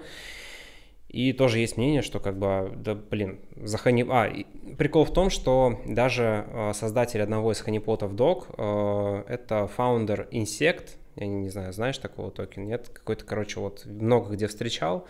Там даже просто, типа, ну, не пытались мини-дианониться. Ну как, не дианониться, короче. То есть все понятно, кто что создал, когда вывели, ну, такая история. Вот. И есть точка зрения, то, что за ханипот вроде как ничего не получится сказать, потому что вроде как ты просто взял, запустил монету с каким-то смарт-контрактом, никому ничего не рекомендовал покупать, а люди сами вдруг начали покупать. Ну, как бы такое, просто именно с точки... Понятно, что мы сейчас не берем этическую часть. Я тоже против ханипотов, и это как бы вообще не круто. Вот. Но как-то законодательно сейчас это, в принципе, решается вообще. Почему, как по мне, нечестный это инструмент? Потому что если ты владелец ханипота, у тебя, допустим, там комиссия на DEX 90%. Не будем называть тебя проекты. 90% у тебя комиссия на DEX. И эта комиссия, она же падает не DEX, она падает на кошелек, один из кошельков команды. Ну, скорее всего, это кошелек админ. То есть, по сути, если ты запускаешь подобный ханипот, ты покупаешь, например, токены там, на 1000 тонн. Вот у тебя есть пол ликвидности, ты на 1000 тонн покупаешь. Ну, понятное дело, что если это ханипот, то он может только расти. Если что, ханипот — это токен, который можно купить, но нельзя продать. Ну, ты можешь продать, но с большой комиссией. Не всегда. Ну, большинство ханипотов ты просто как бы теряешь. Есть такие ханипоты, которые и продать, да, нельзя. Их можно только покупать. Если это вот ханипот, где комиссия большая на DEX, там 90%, и эта комиссия падает на кошелек команды, то ты можешь вначале эти токены купить на любых кошельках, можешь даже не на админском кошельке, на любых. Просто и продать его дороже 100%, ну, наверняка ты его продашь дороже, там продавать, потому что кроме тебя некому, кто будет продавать в здравом уме с такой комиссией высокой. Хотя знаю таких людей. И комиссия-то все равно просто упадет на кошелек команды, ты не потеряешь на этом. Ты 100% на этом заработаешь, как проект. А вот ни один из покупателей твоего токена, он не заработает, потому что у него комиссия высокая. Так что ханипот — это история про то, как проекту бабок заработать, но несправедливо. А то, что StoneFi помог вроде как в листинге биткоина, и это как... То есть это спланированная история, или это потом поменяли, или это вообще не ханипот, потому что там можно поставить 10%, как бы, и все вернется на круги своя.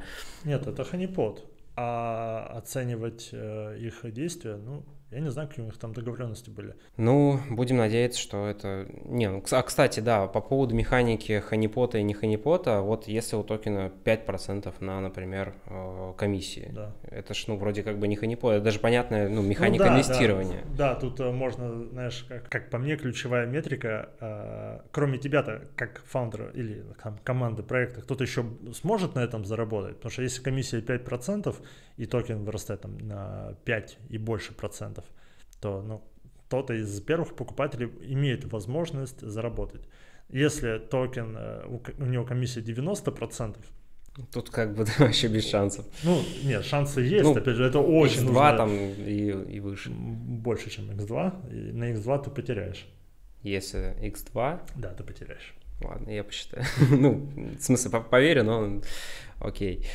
Ну, в принципе, такие механики, они могут быть на тоне, да, что типа там либо на сжигание, как тот же там Burn, например, да, это продал любым способом вообще, у тебя токены сожглись, либо это как в комиссию, в полуликвидности ушло. Ну, то есть механика-то, в принципе, интересная. И сейчас я вижу то, что некоторые проекты выходят, прям реализовали то, что, типа, эти же самые клоуны решили делать, да, типа, дропы тем, кто холдит. Вот, и сейчас даже есть такие механики. Тут, как бы, мне кажется, история так, ну, по тоненькому надо пройти, чтобы и в ханипот не уйти, и вроде как реализовать эту механику. То есть это нормальный, в принципе, технический момент просто, или нет? Или это как-то регламентироваться будет? Да не будет это регламентироваться и не должно. Все-таки с криптой мы работаем, здесь другие правила. Понятное дело, что можно привлечь за мошенничество, это сложно сделать, но это можно. Но надо учитывать, мы работаем с криптой, но здесь много такого. Кстати, на фондовом рынке, может быть, не ханипоты, но своих приключений тоже там хватает. Так, ну окей. Вся эта история там с деревней, с токенами, ханипотами, что-то я уже прям совсем погрузился в весь этот полукриминальный мир. В принципе-то, что по тону? То есть куда мы движемся, что будет? Вот сейчас вот вообще бычку многие обещают, да, там на этот, как его, осень, начало там следующего года. Не знаю, будет оно так или нет, поживем увидим. Что сам думаешь? Какие есть ожидания от рынка в ближайшее время?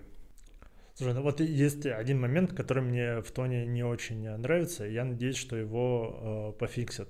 Как по мне, не нужно в одном чейне сосредотачивать много власти в одних руках. Я имею в виду Foundation. Я не согласен с теми способами, как сейчас тон пушит через те же Open лиги. Как по мне, это скорее надувание пузыря, и ты, когда закончишь лигу совсем, не вот эти перерывы на месяц, а совсем закончишь, на многих проектах это скажется. Будет большой отток ликвидности. Мы уже через это проходили. Мы уже видели, когда давали бусты за перелив биткоина через мост. По-моему, биток и что-то там еще можно было перелить в... USDT J был, но это типа... Ну, по-моему, нет, ты правильно говоришь. Можно было перелить биток через мост, ну там с каким-то другим тикером, он уже настолько не используется. Сейчас, кстати, сделали уже нормально обернутый биток, по-моему, да? Вот. Не знаю. Я хотел сказать о том, что ну вот они залили ликвидность, люди пофармили, а потом эти битки просто обратно перелили. Ну, то есть вывели эту ликвидность. Этот инструмент, он дает тебе, повышает метрики только в процессе, пока ты ведешь эту открытую лигу. Как только ты ее закроешь, метрики пойдут на спад. И это скажется на проектах, а потом объясняя своему комьюнити, а не скамер леты. Как бы, если у тебя токен ушатывается, ты что не говори, а мнение у большинства людей будет о том, что это ты продавал. Все токены, абсолютно. Да, это касается всех проектов, но не всех людей из комьюнити. Люди, опять же, очень разные, кто-то там иначе мыслит и может, наоборот, поддерживать проекты в это время. Или набирать, ожидая, что будет там новый какой-то памп, какая-то новая лига. В общем, мне бы хотелось, чтобы было меньше власти в одних руках, потому что есть такая штука. те, у кого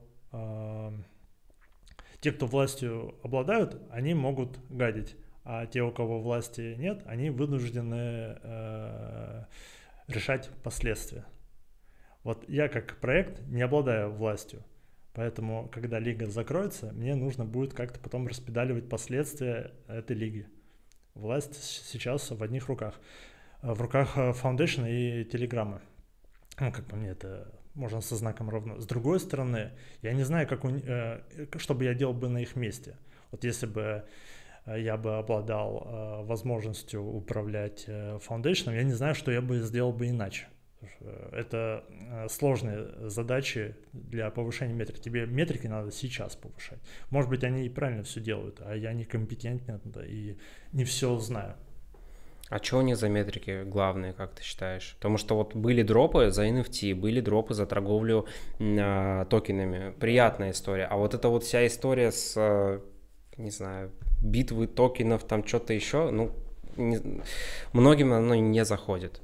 Вот. Какие метрики они пытаются достичь и это же очень легко отсмотреть. Нужно смотреть те метрики, которые влияют на победу в Open League. На данный момент это TVL, Price Change. Ну, мне кажется, что Price Change это скорее для того, чтобы новую аудиторию было проще привлекать. Потому что когда у тебя рынок растущий, у тебя маркетинг в 5 раз сокращается. Я на примере просто Тангочи это знаю, что если это вот, допустим, сейчас я бы рекламировал проект, то это бы мне стоило, там, например, $5 за юзера. А если рынок весь растет, то это либо вообще около бесплатно, либо ну, там, по баксу в 5 раз дешевле. Вот, и третья метрика это TVL. TVL, Price Change. И да, третья метрика это количество холдеров. Вот это те метрики, за которые они топят. TVL это же по сути что? Это заблокированные в моменте тоны в паре с токеном. Правильно? Это значит, что эти токены, пока они лежат в пуле ликвидности, они не пойдут в стакан на какой-нибудь бирже. То есть давление на тон снижается. А когда ты планируешь запуск такого большого количества проектов, вот 20 августа, я не знаю, когда подкаст выйдет, скорее всего, к тому моменту Docs уже залистится. У них, по-моему, что-то в районе 50 миллионов пользователей. Я сейчас вот точные цифры не знаю. 51, да. Вот, 51 миллион пользователей. Листятся они где? На Bybit, да? На OKX. Ну и, скорее всего, я думаю, другие биржи тоже не заставят себя долго ждать. Но если делают дроп, вот, для того, чтобы сделать дроп, команда должна заплатить газ. Да, то есть команда за каждую транзакцию платит газ. Потом пользователю для того, чтобы токены перевести на биржу, ему тоже нужно оплатить газ в тонах, естественно. И когда ты совершаешь транзакцию, если токен уже залистан на DEX, там подключаются боты, и они тоже проторговывают арбитраж. То есть у тебя на листинге одного токена, как DOX, минимум 3 транзакции должно произойти. Каждая транзакция – это оплата газа. И вот Foundation, мне так кажется, это может быть моя влажная фантазия, не знаю, Foundation, как по мне, выгоднее, чтобы тон стоил 7 и дороже, может быть и 10, для того, чтобы этот газ обходился дороже людям. Что ты так, как бы сказать, это, в общем, это для цены токена выгодно. Ну, а куда этот газ уходит? Он типа уходит на кошелек какой-то, я, кстати, не отслеживал транзакции. Оплата валидатором, по-моему, да? Ты банально можешь в этот момент тонны дороже продавать. Нет, это понятно, вот. Что хороший, этот высокий тон всем настроение поднимает. Но не всем. Почему? Мне как проекту не очень поднимает настроение. Почему? Потому что вот у тебя привязка, я не знаю, как у Тайма, у Пэта, например, привязка к тону. И, может быть, мы никакое обновление не выпустили, нет причин нам расти X3, а тон вырос, я вырос за ним. Люди идут фиксировать. Ну... И тонов становится в пуле меньше. Ну, Короче, для проекта не всегда выгодно. USDT получается больше, но, как правило, последнее время, вот мы сколько падение идет тона, мы задумываемся, какого хрена мы сделали все-таки на тоне, может, все-таки в USDT было пару-то сделать, и было бы четкое, вообще максимально идеальное отражение той ситуации, которая происходит. Вот. Для динамики проекта, да, 100%, если пара в USDT, только новости проекта, они влияют. Вот. Но если мы ожидаем, не знаю, тон там по 10, 20, 30 миллионов и так далее, то плюс еще там бычка, вероятно, интереснее все-таки пул держать в тоне, как минимум, потому что еще тон будет расти, вроде как на ожиданиях. Знаешь, как говорят, практически любой токен по сравнению к биткоину показывает минус. Также и на жетонах сети. Практически любой токен в долгосроке покажет минус по отношению к тону. Ну, это коснется, не знаю, 95-99%. А каких процентов не коснется проектов? Там есть какие-то механики? Зависит от срока. Все механики в итоге сходятся к тому, что у тебя должно быть меньше покупателей, больше продавцов, а ты как холдер, человек, который вот только сейчас токены покупает, должен надеяться на то, что ты не последний дурачок. Поэтому что? Что после тебя кто-то еще будет. Нужно переходить в тайм и в Тонгочи, чтобы такого не было. Я не знаю. Я не могу сказать людям, что вы должны переходить в Тонгочи. Ну, понятно, да. Никаких, есть серьезно, никаких рекомендаций тут не даем. Просто, кстати, вот то, что ты сейчас озвучил, да, кто-то теряет, кто-то получает. Вот мне как фаундеру, да, хотелось бы этого избежать. То есть в любом случае ты всегда будешь хватать негатив, если токен идет вниз, и да, кто-то заработал, да, кто-то пишет, вот когда там тайм очень сильно рос, вау, я там сделал такие иксы. Когда токен начал падать, люди уже недовольны, но у меня пока, может быть, люди осознанные, даже я негатива на это не получил, никто не сказал, что, ну, типа, я слил, потому что все видят мой кошелек, все видят, что я просто по обычным рыночным ценам заходил, и как бы все было окей. Вот.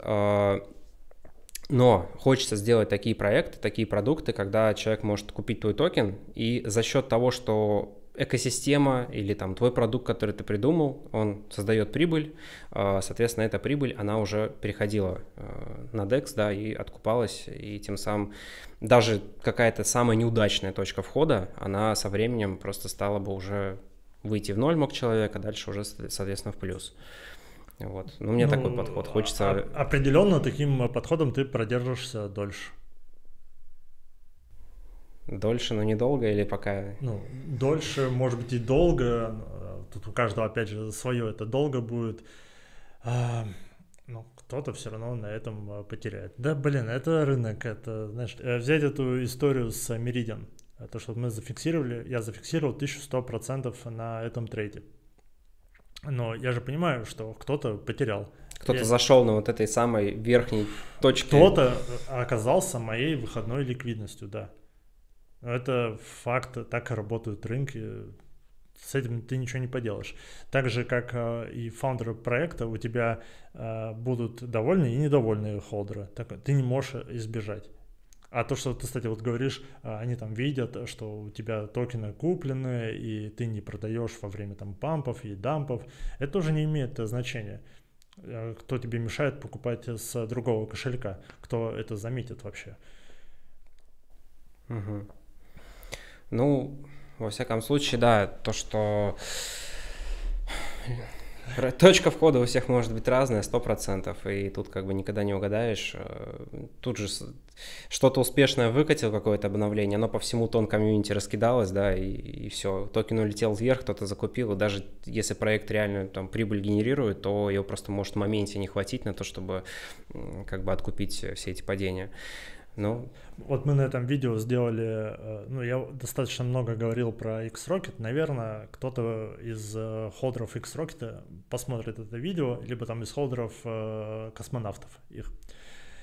Отличный проект. Вот я верю в X-Rocket, но, допустим, завтра Паша выйдет и скажет, что биржа внутри Telegram — это плохая история, и надо бы всех их забанить. Не дай бог, может история какая-нибудь там с командой произойти, с фаундером проекта. У нас же в криптопроектах обычно все держится на одном человеке, вот, который всю эту историю драйвит. Особенно если мы говорим про проекты малой капитализации. Там вообще всегда все держится на фаундере. Как только он перестает над проектом работать, все, эта история дохнет сразу. Ну ладно, не сразу, может быть, постепенно, лесенько. Ты не можешь избежать этих рисков. Они всегда будут присутствовать. Если бы я знал 100%, что это вот точно растущая история. Вот взять Дауламу. Мы месяц назад заходили, думая, что они выиграют лигу, что они получат дроп от лидерборда DeFi. Ну, короче, что они выиграют DeFi рейтинг и попадут в десятку токенов, на которых распространится LP Boost там, на 100 тысяч, по-моему, всем 10 проектам дают, каждому проекту по 100к. Но DeFi в итоге сократили награду с 500 тысяч до 150, больше чем в 3 раза. А в рейтинге токенов они заняли то ли 11, то ли 12 место, и их обогнали буквально в последний день. Вот. Могли ли мы знать, что снизят награды?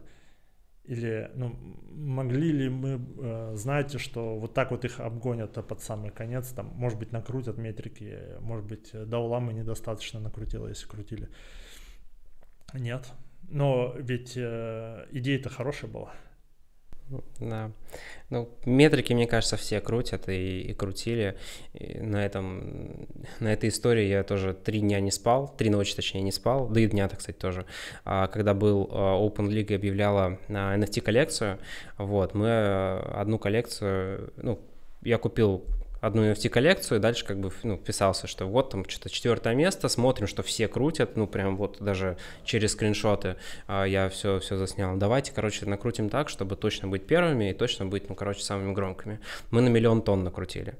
Я 3 дня не спал, вот так вот все делал, там по 5000 тонн гонял.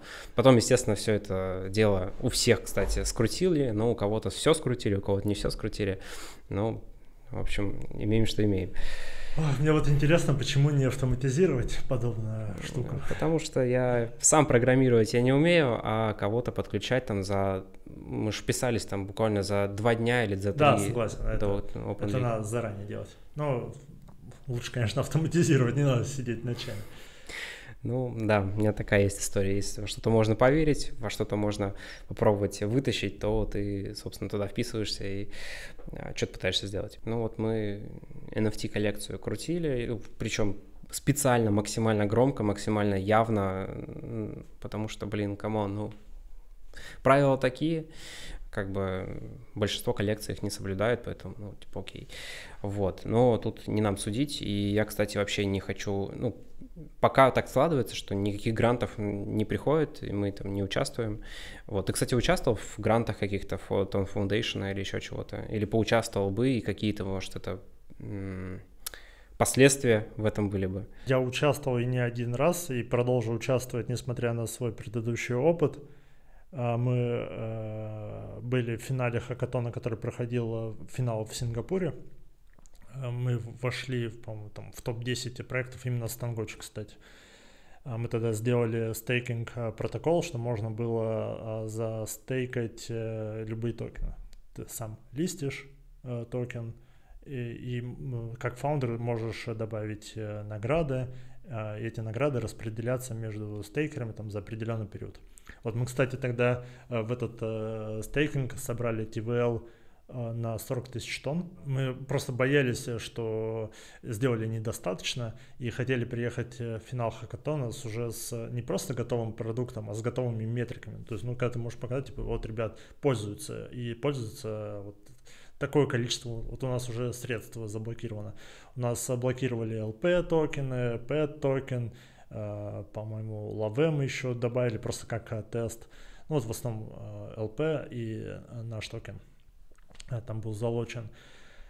И где-то 90% залочено, то, что было, это лочили именно наши пользователи. Это не накрученные метрики.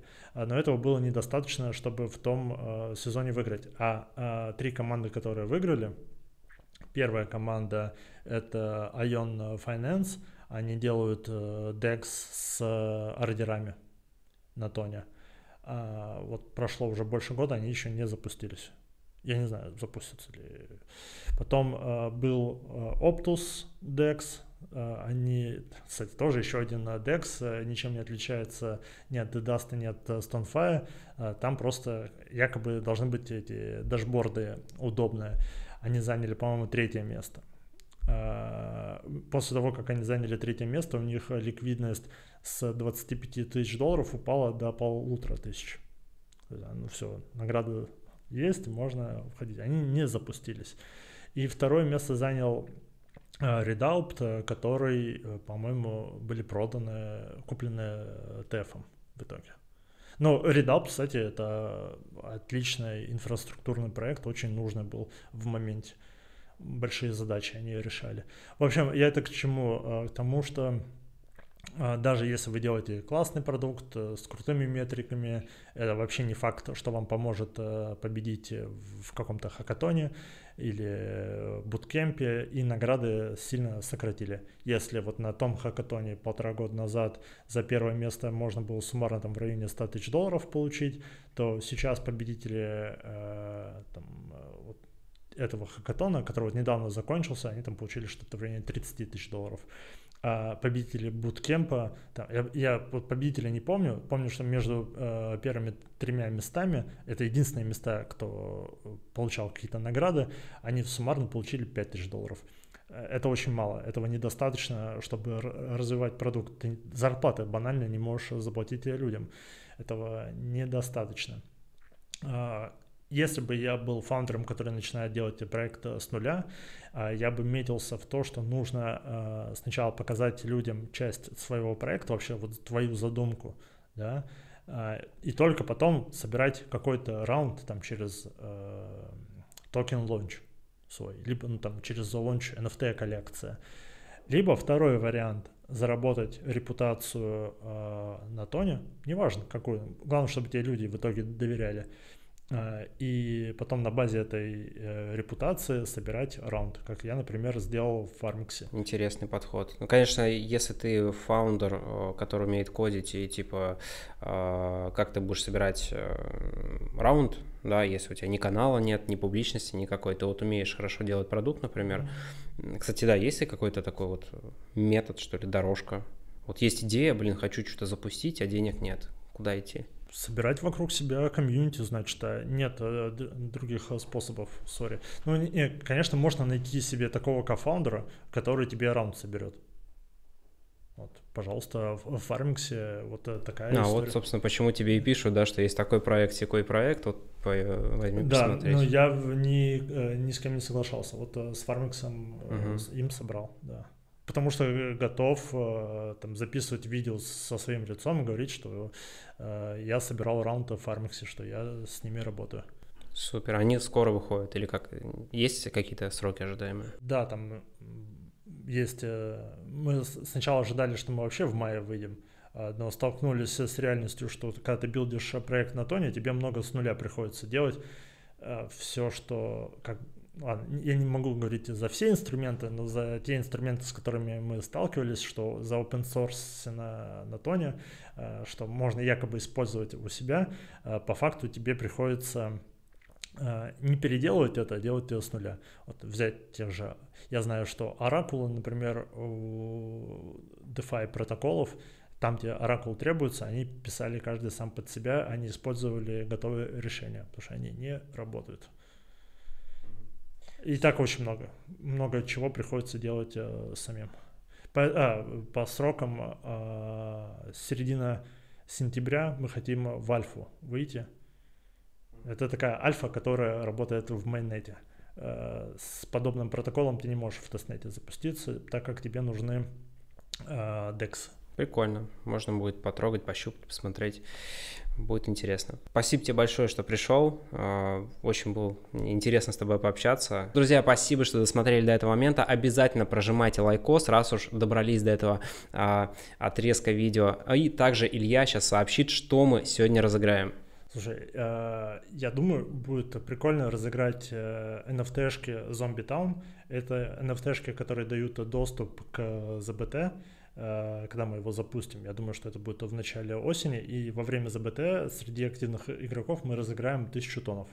Там флор небольшой на коллекцию, я не могу сказать, что там люди на этом заработают какие-то бешеное количество тонов и life change словят, но это как минимум даст им доступ к ЗБТ. Если им не хочется играть, они могут продать ее NFT во время ЗБТшки, потому что она вот дает доступ. Прикольно, как его получить? Да пусть просто в комментариях адреса кошелька напишут, и ты сам, может быть, отберешь 10, получит этот дроп. Супер. Друзья, оставляйте адрес своего кошелька в комментариях под этим видео. Далее мы выберем уже 10 победителей и пришлем NFT на ваш тон адрес. Спасибо, Илья, то, что пришел. Спасибо, что позвал. Давно не подкастил. Вообще тяжело, честно говоря, было. Да, да, это тоже первый подкаст на этом канале. Друзья, надеюсь, вам все понравилось. Пишите комментарии, что думаете. Пишите обязательно свои лайки и желательно еще ставьте свои лайки. С вами был Алекс. Будем с вами на связи. Всем пока-пока.